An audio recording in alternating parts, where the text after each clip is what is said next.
Buenos días, buenas tardes, buenas noches, profesor Evaristo. En este momento voy a explicarles sobre las distribuciones que he dejado para el trabajo de la PC4. Bueno, la segunda parte del trabajo. En esta exposición lo voy a dividir en dos partes. ¿Acaso no lo viste venir? En esta primera parte voy a explicar distribución hipergeométrica y binomial negativa. Bueno, ¿qué tiene este contenido? Tiene definición general de la distribución, algo pequeño. Distribución hipergeométrica tiene su definición y las fórmulas que nos ha pedido. Tiene también la distribución binomial negativa, su definición y las fórmulas. Y también vamos a ver aplicaciones en inteligencia artificial y unos pequeños ejercicios resueltos.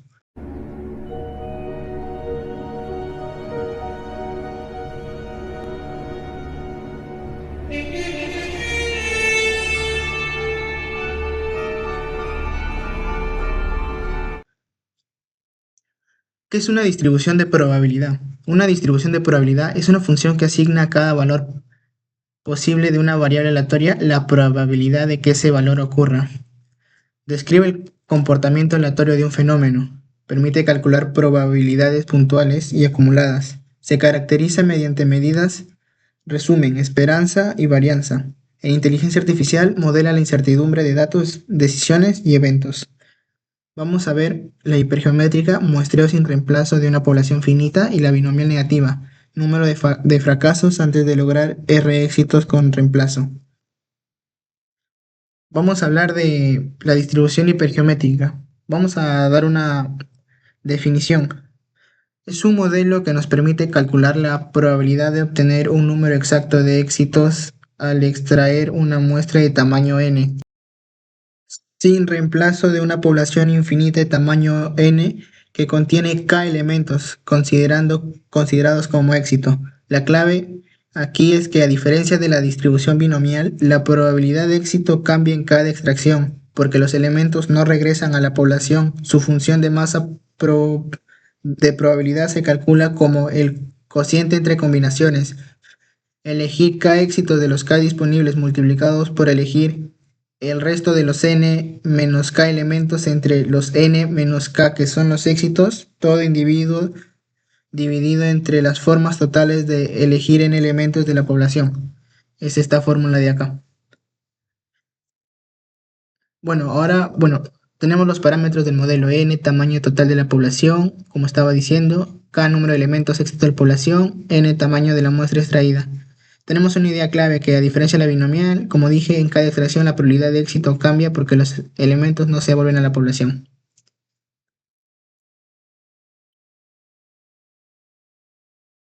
Ahora vamos a la función de distribución acumulada, o FDA. Simplemente suma estas probabilidades puntuales desde 0 hasta el valor x que nos interese. Esto nos permite responder preguntas como: ¿cuál es la probabilidad de obtener como máximo 3 elementos de éxito en mi muestra?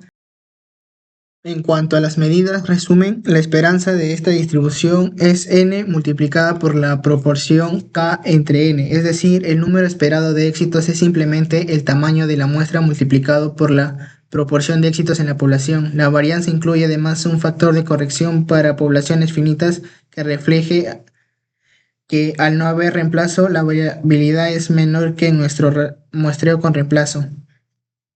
Ahora hablemos de la distribución binomial negativa, un modelo que complementa a la binomial clásica y que resulta muy útil para entender procesos de conteo con mayor variabilidad. ¿Qué modela esta distribución? Nos da la probabilidad de observar un número determinado de fracasos antes de conseguir un número fijo R de éxitos en una secuencia de ensayos independientes donde la probabilidad de éxito P se mantiene constante en cada intento. A diferencia de la binomial, aquí el número de éxitos es fijo de antemano, mientras que el número de ensayos necesarios es la variable aleatoria. Su función de masa de probabilidad combina el coeficiente binomial de K más R menos 1, elegido K multiplicado por P elevado a la R y por 1 menos P elevado a la K, como se puede ver aquí. Bueno, parámetros del modelo, como hablé, R número de éxitos objetivos es fijo, P probabilidad de éxito de cada ensayo y K número de fracasos antes del R-ésimo éxito. Idea clave, generaliza a la geométrica. A diferencia de la binomial, aquí el número de éxitos de R es fijo y el número de ensayos es aleatorio, como ya había explicado.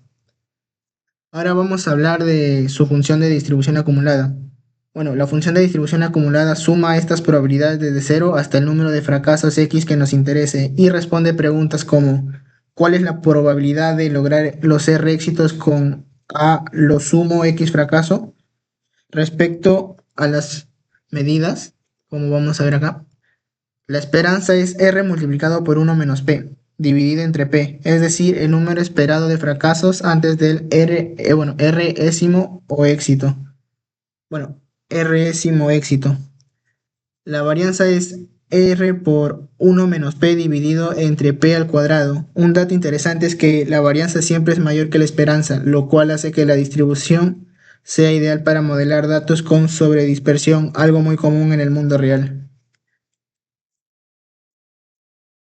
Bueno, ahora veamos por qué es importante en inteligencia artificial. La distribución hipergeométrica nos ayuda en el muestreo de datos, selección de subconjuntos representativos sin reemplazos para entretenimiento y validación de modelos. Validación cruzada, participación de conjuntos de datos 30 y test, evitando duplicidad de observaciones. Detección de anomalías, estima la probabilidad de encontrar cierto número de casos atípicos en una muestra. Datasets desbalanceados, evaluar la representación de una clase minoritaria al muestrear un lote de datos. Esta distribución aparece constantemente en el muestreo de conjunto de datos al dividir un dataset, como está hablando, en entrenamiento y pruebas sin duplicar observaciones en la validez cruzada o al estimar la probabilidad de encontrar casos atípicos o clase minoritaria dentro de un lote de datos. Es lo que se puede dar la idea general de estos 4 puntos que se ha tocado. Bueno, y de la distribución binomial negativa, es muy popular en el procesamiento del lenguaje natural para modelar la frecuencia de palabras de un texto que suele tener más variabilidad de la que asumiría un modelo de Poisson. También se aplica un aprendizaje por refuerzo para contar los intentos fallidos de un agente antes de lograr una recompensa. En la regresión binomial negativa, como alternativa robusta a la regresión de Poisson y en sistemas de recomendación. Bueno, eso se puede ver como está aquí. Procesamiento del lenguaje, NLP. Modelar frecuencias de palabras en un corpus que suelen tener sobredispersión. Aprendizaje por refuerzo. Número de intentos fallidos de un agente antes de lograr R recompensas o éxitos. Regresión binomial negativa, alternativa a la regresión de Poisson para datos de conteo con varianza mayor a la media. Sistema de recomendación, modelar número de interacciones fallidas de un usuario antes de una conversación. Y ahora vamos a ver una pequeña aplicación de la distribución hipergeométrica. Imaginemos un dataset de 50 correos electrónicos, donde 15 son spam y seleccionamos aleatoriamente 8 correos para un conjunto de prueba. Si queremos saber la probabilidad de exactamente 3 de esos correos sean spam, aplicamos la fórmula con n igual a 50, k igual a 15, n igual a 8 y k igual a 3. Al resolver, obtenemos una probabilidad aproximada del 27.5%. En resumen, la distribución hipergeométrica es esencial cuando trabajamos con muestreo sin reemplazo y nos da herramientas poderosas para el diseño de experimentos y la validación de modelos de inteligencia artificial. Y ahora también vamos a hablar del ejercicio o la aplicación de la binomial negativa. Un sistema de detección de fraude tiene una probabilidad de acierto de 0.3 en cada intento. Queremos saber la probabilidad de que el sistema tenga exactamente 4 fallos antes de lograr su tercer acierto con R igual a 3. Al aplicar la fórmula con 15 combinaciones posibles multiplicado por 0.3 al cubo y por 0.7 a la cuarta, obtenemos una probabilidad aproximada del 9.7%. En conclusión, la binomial negativa es una herramienta clave cuando los datos de conteo muestran más dispersión de la esperada, algo frecuente en aplicaciones reales de la inteligencia artificial. Ahora pasaré a la segunda parte, que sería las otras dos distribuciones.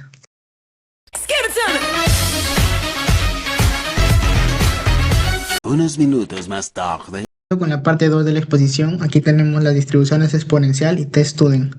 ¿Qué se va a ver en el contenido? Bueno, va a ser idénticamente igual a lo que ya se expuso en la primera parte. Definición general, definición general de la distribución continua. Distribución exponencial Vamos a tener su definición y bueno, ya hemos visto sus acumuladas, esperanza y varianza. Igual en la distribución del test student, definición, acumulada, esperanza y varianza. Veremos aplicaciones en la inteligencia artificial y unos ejercicios de aplicación resueltos. Primeramente, vamos a hablar qué es una distribución de probabilidad continua. Una variable aleatoria continua puede tomar cualquier valor dentro de un intervalo y su comportamiento se describe como una función de densidad de probabilidad, a diferencia del caso discreto para cualquier valor puntual de x. Las probabilidades se calculan como áreas bajo la curva de densidad. Bueno, esa curva nos ha explicado en clase. La función de distribución acumulada f de x igual a la probabilidad de que, bueno, el x sea mayor que x resume toda la información del modelo. En inteligencia artificial modela tiempos, errores continuos e incertidumbre en la inferencia estadística. Bueno, exponencial modela el tiempo transcurrido entre eventos que ocurren de forma continua e independiente. Y el test student modela la incertidumbre al estimar la media con muestras pequeñas y varianza desconocida. Vamos a hablar de la distribución exponencial, una pequeña definición. La distribución exponencial modela el tiempo que transcurre entre dos eventos consecutivos de un proceso donde los eventos ocurren de forma continua e independiente, a una tasa promedio constante que llamamos lambda. Su función de densidad es lambda multiplicado al exponente, al exponencial de menos lambda por x, válida para valores de x mayores o iguales a 0. Una propiedad fascinante de esta distribución es la llamada pérdida de memoria. La probabilidad de esperar un tiempo adicional no depende de cuánto tiempo ya haya transcurrido. Tenemos su función de distribución acumulada. Tiene de forma muy elegante un menos el exponencial de menos lambda por x. Esto nos permite calcular directamente la probabilidad de que un evento ocurra antes de un tiempo determinado, sin necesidad de integrar nada en el momento. En cuanto a sus medidas, como vamos a ver aquí, la esperanza y la varianza. Bueno, en resumen, la esperanza es simplemente 1 dividido entre lambda, el tiempo promedio entre eventos, y la varianza es 1 dividido entre lambda al cuadrado, lo que significa que entre más rara sea la ocurrencia de eventos, mayor será también la dispersión de los tiempos de espera. Ahora vamos a hablar del test student. Esta distribución describe el comportamiento del estadístico t, que se calcula como la diferencia entre la media muestral y la media poblacional, dividida entre el error estándar de la muestra. Se utiliza específicamente cuando la varianza poblacional es desconocida y el tamaño de muestra es reducido. Su forma es simétrica y centrada en cero, muy similar a la distribución normal, pero con colas más pesadas, lo que refleja una mayor incertidumbre. Su parámetro principal son los grados de libertad que llamamos nu y que generalmente equivalen al tamaño de muestra menos 1. A diferencia de otras distribuciones que hemos visto, la función de distribución acumulada de la t, aquí vamos a ver, de la t de student no tiene una fórmula cerrada sencilla. Se calcula mediante métodos numéricos o se consulta en una tabla de valores críticos. Estos valores críticos son justamente los que usamos en las pruebas de hipótesis para decidir si rechazamos o no una hipótesis nula. En cuanto a sus medidas, en resumen, la esperanza es 0, siempre que los grados de libertad sean mayores a 1 por su simetría respecto al origen. La varianza es nu dividida entre nu menos 2 y siempre resultará mayor a 1, acercándose a 1 conforme aumentan los grados de libertad. Es decir, aproximándose a la normal estándar. Ahora vamos a ver aplicaciones en la inteligencia artificial. ¿Cómo se aplica la distribución exponencial? Es fundamental para modelar tiempo entre solicitudes en servidores de OAPIs. Para el mantenimiento predictivo estimado el tiempo hasta la falla de un componente de hardware y también para programar esquemas de decaimiento exponencial, como la reducción de las tasas de exploración en aprendizaje por refuerzo o la disminución de la tasa de aprendizaje durante el entrenamiento de un modelo. También se utiliza en análisis de supervivencia, por ejemplo, para estimar cuánto tiempo permanecerá un usuario activo antes de abandonar una plataforma. Como lo venía diciendo, ahí dice colas y tiempos de respuesta, modelar el tiempo entre solicitudes a un servidor o API en sistemas de IA en producción. Mantenimiento predictivo, estima el tiempo hasta la falla de componentes de hardware que soportan modelos de IA. Decaimiento de exploración, programar la tasa de exploración, en este caso epsilon, o la tasa de aprendizaje con esquemas de decaimiento exponencial. Análisis de supervivencia, modelar el tiempo hasta el nuevo evento en aplicaciones de IA para salud o retención de nuevos usuarios. Ahora vamos de la distribución TestStudent, donde encontramos la inteligencia artificial o sus aplicaciones. Es la base para comprar el desempeño de dos modelos mediante pruebas A y B, con muestras pequeñas para construir intervalos de confianza sobre los pesos o métricas de un modelo, para diseñar procesos de regresión más robustos frente a valores atípicos, y también aparece como distribución predictiva en modelos de inferencia bayesiana. Incluso da origen a los llamados procesos T-Student, una alternativa robusta a los procesos gaussianos cuando los datos contienen ruido o valores extremos. Ahora pasaremos a ver un ejemplo, o aplicación de la exponencial en este caso. Un servidor que atiende solicitudes a un modelo de inteligencia artificial recibe en promedio 5 solicitudes por segundo. Queremos saber la probabilidad de que la siguiente solicitud llegue antes de 0.1 segundos. Aplicamos la fórmula con lambda igual a 5. Obtenemos... Se me fue el dedo.